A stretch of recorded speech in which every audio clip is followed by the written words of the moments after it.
Om Swastiastu. Selamat malam Ibu Guru, terima kasih telah menyempatkan waktunya untuk mengklik video saya. Selamat malam juga saya ucapkan kepada teman-teman sekalian yang barangkali iseng untuk mengklik video ini.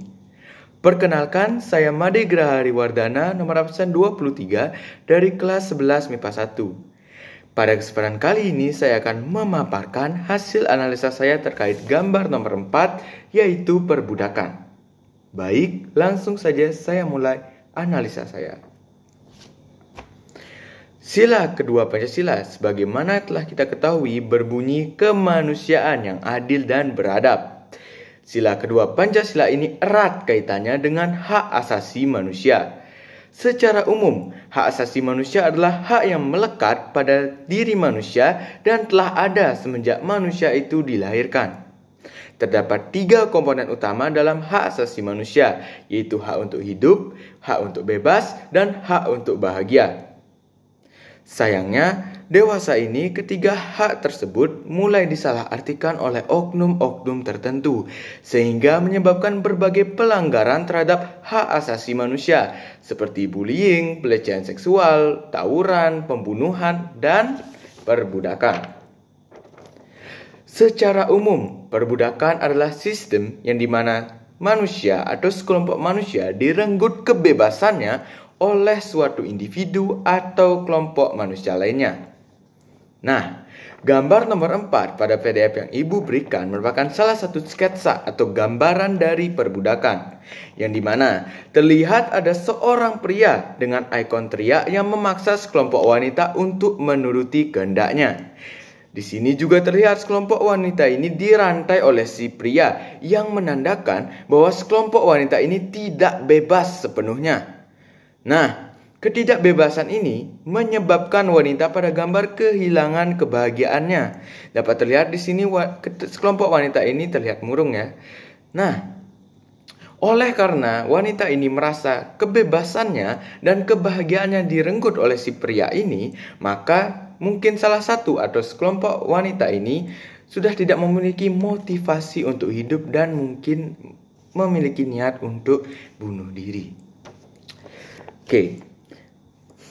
Sebenarnya perbudakan ini telah dikenal sejak zaman dahulu di Indonesia.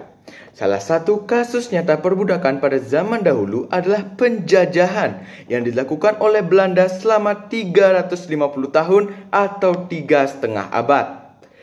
Pada masa itu, Belanda mengambil kebebasan dari rakyat Indonesia secara paksa.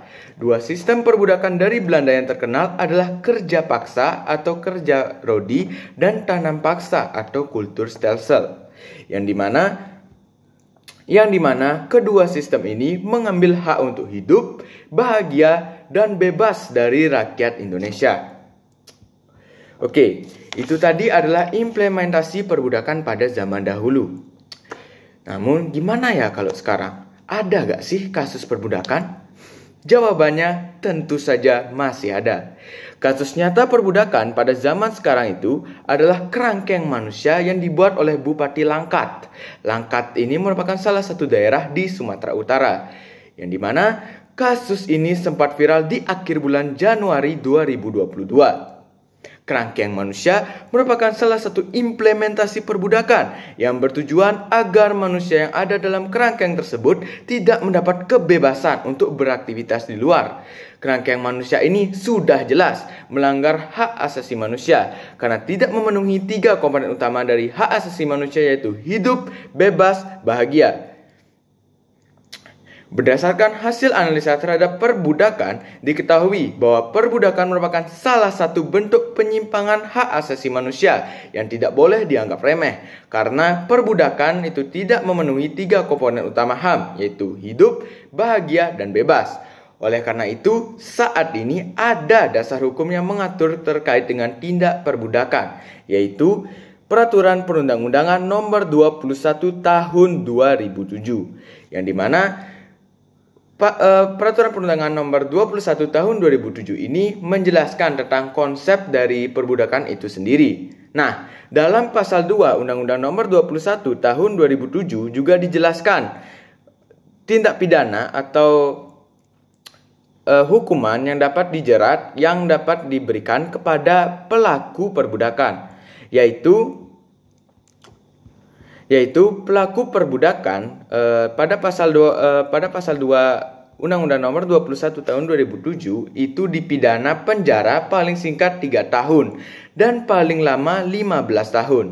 Dan juga pelaku perbudakan menurut pasal 2 Undang-Undang Nomor 21 Tahun 2007 itu dikenakan pidana denda paling sedikit 120 juta dan paling banyak 600 juta rupiah. Oke, jadi dasar hukum yang mengatur perbudakan ini cukup berat ya, yang dimana pelaku perbudakan itu harus dipenjara dan juga didenda. Nah, ini udah cukup berat. Jadi dari presentasi saya dapat diketahui bahwa kita ini tidak boleh melakukan yang namanya perbudakan. Kita juga tidak diperkenankan untuk melakukan perbudakan dan tidak terpengaruh oleh ajakan-ajakan orang yang melakukan perbudakan ini. Kita tidak boleh terpengaruh dengan oknum-oknum ini. Dan juga kita tidak boleh yang namanya mau untuk diperbudak. Kita harus rebel terhadap yang namanya perbudakan ini. Baik, sekian dari presentasi saya. Mohon maaf bila ada kesalahan kata. Saya tutup dengan Pramesanti. Om Santi Santi Santi Om. Terima kasih.